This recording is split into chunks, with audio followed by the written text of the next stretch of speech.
শিলিগুড়ির অদূরে মহানন্দার বুকে রিসর্ট জি 24 ঘন্টার খবরের জের ঘুম ভাঙল মাটিগাড়া ব্লক প্রশাসনের।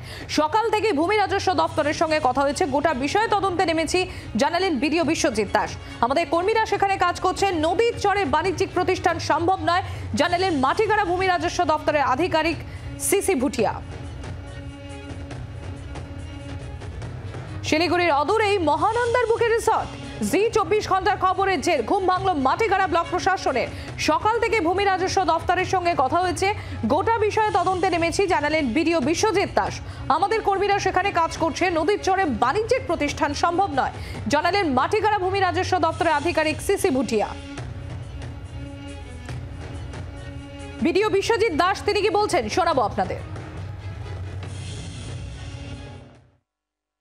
আমরা একটা অভিযোগ তো পেয়েছি, মানে আপনাদের খবরের সূত্রে আমাদের বিএলআরও দপ্তর থেকে লোকজন গিয়েছেন। আজকে এনকোয়ারি হচ্ছে, এনকোয়ারির ফলাফলটা এলেই আমরা বুঝতে পারবো যে এখানে কি হয়েছে বা কার জমি। ইকো সেন্সিটিভ জোনে নতুন করে যে কোনো বিল্ডিং অ্যাপ্রুভাল দেওয়া হচ্ছে না। গ্রিন ট্রাইব্যুনালের যেটা ছিল, ফরেস্টের যে মূল যে সেন্টার আছে সেখান থেকে একটা লাইন আছে, মানে অ্যাপ্রক্সিমেট সব জায়গায় একরকম নয় হয়তো, তবে 5 কিলোমিটার মতো একটা পেরিমিটার ছিল, যে অভয়ারণ্যর একদম মাঝখান থেকে 5 কিলোমিটার পেরিফেরি যেটা দাঁড়ায়। হ্যাঁ, সেখানে কোনো রকম নতুন কনস্ট্রাকশন পারমিশন দেওয়া হচ্ছে না। অভিযোগ যখন আসছে আমরা সেগুলোও তদন্ত করে দেখব এবং যা যা অনিয়ম আছে সবগুলোর বিরুদ্ধে ব্যবস্থা নেওয়া হবে। যে এলাকাটার কথা আপনারা বলছেন সেই এলাকাটা একটু রিমোট, আমাদের ব্লকের হেডকোয়ার্টার থেকে অনেকটাই দূরে এবং জঙ্গলের ধারে, নদীর ধারে হওয়ার জন্য সবসময় সেখানে হয়তো নজরদারি অফিসাররা বা স্টাফরা হয়তো যায় না। তবে যখন খবর পাওয়া হবে, মানে আপনাদের থ্রু থেকেই হতে হবে এমন নয়, আমাদের স্টাফরা বিভিন্ন ভিজিটে বা যখনই গিয়ে দেখবে অবশ্যই স্বতঃপ্রণোদিতভাবেও ব্যবস্থা নেওয়া হয়। আর এখানেই প্রশ্ন, এই যে জি 24 ঘন্টার প্রথম সুপার এক্সক্লুসিভ আপনাদের সামনে সেই খবর তুলে আনে এবং তারপরেই টনক নড়ে প্রশাসনের, যে মহানন্দার বুকে সেখানে মহানন্দার চরে সেখানে রিসর্ট গড়ে উঠছে, যে কারণে হয়তো মহানন্দার গতিপথ চেঞ্জ হয়ে যেতে পারত। অনুমতি কোথা থেকে পেল, সেখানেই প্রশ্ন ওঠে। আমাদের প্রতিনিধি নারায়ণ সিংহ রায় রয়েছেন আমাদের সঙ্গে। নারায়ণ, অবশেষে প্রশাসন নড়ে চড়ে বসলো জি 24 ঘন্টার খবরের জেরে। একেবারে দেখো অকপটের শিকার যে তারা কিন্তু ক্যামেরার সামনে বলেই দিয়েছে যে আমাদের খবরের জেরে কিন্তু তারা জানতে পারছে বিষয়টা, এবং তারপরে কিন্তু তারা সরেজমিনে আজ সকালবেলা থেকে, যেমন একদিকে প্রধাননগর পুলিশ প্রশাসন, পাশাপাশি বিএলআরও তাদের প্রতিনিধি নিজে বিএলআরও ঘটনাস্থলে গিয়ে পুরো বিষয়টি দেখে পরবর্তীতে তিনি একটি টিমকে পাঠান। সেখানে কিন্তু মাপজোক শুরু হয় এবং পুরো বিষয়টি খতিয়ে দেখে, কাগজপত্র দেখার চেষ্টা করে যে কোত্থেকে হলো, কেন হলো, কার পারমিশন রয়েছে এর পেছনে, কার রয়েছে, সবটাই কিন্তু পুলিশ প্রশাসন এবং মাটিগাড়া বিএলআরও প্রশাসন তো দেখছেই। তার পাশাপাশি বিডিওর নেতৃত্বে একটি টিমও গঠন করা হয়েছে। পুরো বিষয়টি তারা খতিয়ে দেখবে এবং এই ঘটনার সাথে যারা জড়িত বা যারা এই কাণ্ড করেছে তাদের কিন্তু, যদি সরকারি জমি দখল করে এরকম ভাবে অবৈধ নির্মাণ করে থাকে, তাদের কিন্তু রেয়াত করা হবে না বলেও কিন্তু জানিয়েছে বিডিও থেকে শুরু করে। নারায়ণ, এই বিডিওর কথা যখন উঠলো, গতকালই বিডিও তিনি বলেছিলেন যে তিনি এই বিষয়টি কিছু জানেন না, কিন্তু যখন জি 24 ঘন্টায় খবর সম্প্রচারিত হয় তারপরে তিনি তার বক্তব্য আমরা শুনলাম, তিনি বলছে যে যে অভিযোগ উঠছে তার সত্যতা প্রমাণিত হলে তিনি আইনানুগ ব্যবস্থা নেবেন। একদম ঠিক, যে যেই সত্যতা উঠছে, কিন্তু তিনি কিন্তু কালকেই আমাদের বলেছিলেন যে ঘটনার সত্যতা তিনি করবেন, আমাদের থেকে জানতে পারলেন, তিনি জানতেন না।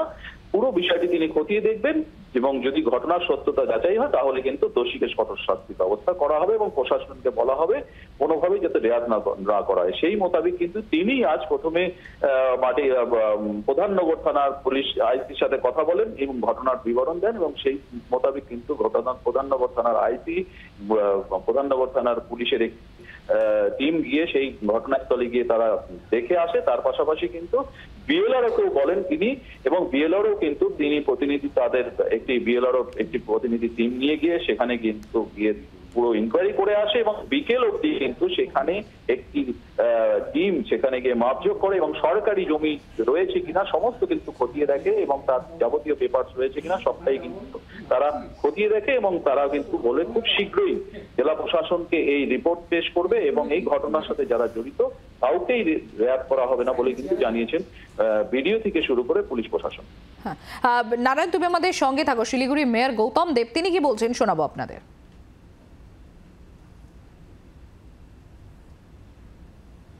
প্রথম প্রথম কথা, কর্পোরেশন এলাকার মধ্যে এই প্রকল্প নয়। আমি আজকে সকালবেলা জলপাইগুড়ির যিনি ডিএম ম্যাডাম, তাকে আমি ঘটনা সম্পর্কে আমি তাকে বলেছি যে এরকম একটা রিসর্টের ছবি দেখানো হচ্ছে। মহানন্দা অভয়ারণ্য মানে আমার ধারণা হচ্ছিল যে এটা কি বলে ডাকদাম 1-এর তুলিবাড়ির সাইডে হতে পারে, এবং ওখানে আরো দু একটা এরকম নির্মাণের খবর আমার, সেই ব্যাপারেও আমরা প্রশাসনকে আজকেই যোগাযোগ করবো এবং আমি জায়গাগুলো একবার দেখে বলবো। বিক্রি করলে সেগুলো কোনো আইনি বৈধতা নেই, মাননীয় মুখ্যমন্ত্রী বলেছেন সেটা পুলিশ প্রশাসন নিশ্চয়ই সেই সম্পর্কে ব্যবস্থা নেবে। আমি পুলিশ কমিশনার এবং দার্জিলিংয়ের ডিস্ট্রিক্ট ম্যাজিস্ট্রেট আমি নিশ্চয়ই আজকেই কথা বলবো। আমরা আরও একবার নারায়ণের কাছে চলে যাবো। নারায়ণ, এখানে শিলিগুড়ির মেয়র গৌতম দেব তিনি বলছেন যে দরকার হলে তিনি ডিস্ট্রিক্ট ম্যাজিস্ট্রেট এবং পুলিশ কমিশনারের সঙ্গে তিনি কথা বলবেন, প্রয়োজনে তিনি নিজে ওই জায়গা দেখতে যাবেন। একদম ঠিক। দেখো, পাশাপাশি বলে রাখি, আমরা কিন্তু এই যে জেলা অর্থাৎ দার্জিলিং জেলায় পড়ছে এটা, দার্জিলিং এর ডিএমকেও কিন্তু প্রথম দিকে এই ঘটনাটা জানানোর চেষ্টা করেছিলাম। তিনি ফোন ধরেছিলেন কিন্তু তার থেকে কিন্তু কোনো সদুত্তর পায়নি। তিনি বলেছিলেন তাকে ঘটনাটি লিখে জানাতে।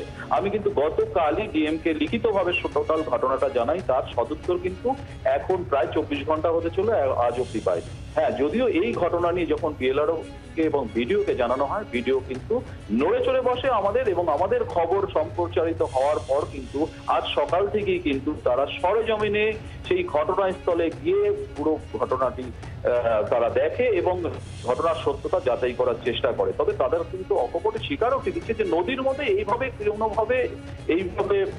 কোনো রিসর্ট বা হোটেল গড়ে উঠতে পারে না, এবং যদি এটা ট্রাইবাল ল্যান্ড বা কোনো কৃষি পাট্টা জমিও থেকে থাকে তাহলেও এখানে কি করে রিসর্ট করলো বা কে করলো, কে অনুমতি দিল জানিয়ে কিন্তু তারা এটা নিয়ে কিন্তু ইনকোয়ারি করবেন। কারণ এভাবে কোনো নিয়ম নেই সরকারি জমির উপরে বা ট্রাইবাল ল্যান্ড যদি থাকে বা এটা যদি কোনো কৃষি পাট্টার জমি থাকে তার মধ্যেও কিন্তু কোনোভাবেই এটা করতে পারে না। এবং তার পাশাপাশি যেহেতু মহানন্দা ওয়াইল্ড লাইফ সেঞ্চুরির মধ্যে পড়ছে, একটি সেন্সিটিভ জোন, সেই এলাকায় কি করে গড়ে উঠলো এবং এর সাথে কারা কারা জড়িত রয়েছে সবটাই কিন্তু পুলিশ প্রশাসনকে তারা জানাচ্ছে এবং পুরো বিষয়টি তারা খতিয়ে দেখতে বলেছে।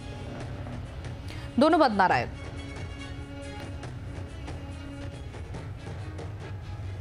মাটিগাড়ে ভূমি রাজস্ব দপ্তরের আধিকারিক সিসি ভুটিয়া তিনি কি বলছেন শোনাবো আপনাদের। এই যে আপনার নিউজটা আমরা আজকে সকালে পেলাম, নিউজ পাওয়ার পরে আমরা টিম পাঠিয়েছিলাম ওইখানে, আমি নিজেও গেলাম ওইখানে, দেখলাম। তো যে রিসর্ট উঠেছে ওইখানে, ওইটা হচ্ছে আপনার করাইবাড়ি মৌজা, ওইখানে 3টে প্লট আমরা দেখতে পাচ্ছি বর্তমানে, 1091, 1092, 1093। 3টের মধ্যে একটা প্লট তো একটা রায়তের নামে বেরোচ্ছে। এখানে তদন্ত করা হচ্ছে, ফিল্ডে আমাদের লোক আছে বর্তমানে, সার্ভে চলছে, ওইটা দেখছি। কিন্তু ইকোনমিক সেন্সিটিভ মানে যে আপনার এনভায়রনমেন্টালি সেন্সিটিভ জোন যে আছে ওইটার অন্তর্গত যদি পড়ে থাকে তাহলে আমরা অবশ্যই জানাবো, যে নেসেসারি অথরিটি আছে ওদেরকে জানাতে হবে কি এরকম হয়েছে। আর আমাদের দিক থেকে আমরা অ্যাকশন নেওয়ার জন্য কাজটা করছি। আমরা সকালে পঞ্চায়েত থেকেও লোকগুলো গিয়েছিল আমাদের টিমের সঙ্গে, ওরাও সঙ্গে কাজ করছে, এবং বিডিও সাহেব আছেন আর আইসি সাহেব আছেন, ওনাদেরকে জানানো হয়েছে ব্যাপারটা। তো সব দিক থেকে আমরা দেখছি ব্যাপারটা, খুব তাড়াতাড়ি আমরা এটাকে রেজলিউশনে নিয়ে আসতে পারবো। এটা যতটা আইন আমি জানি কি বাঁধের উপরে কোনো সেরকম অ্যাক্টিভিটি করা ঠিক না, এরকম করতে পারে না। আর যদি ইলেকট্রিসিটি লাইনটা গিয়েছে তাহলে ইলেকট্রিসিটি ডিপার্টমেন্ট অবশ্যই করেছে না এটা, তো ইলেকট্রিসিটি ডিপার্টমেন্ট ওরা ক্লিয়ারিফাই করতে পারবে এটা। বাংলার আওয়াজ, বাঙালির আবেগ, জি 24 ঘন্টা।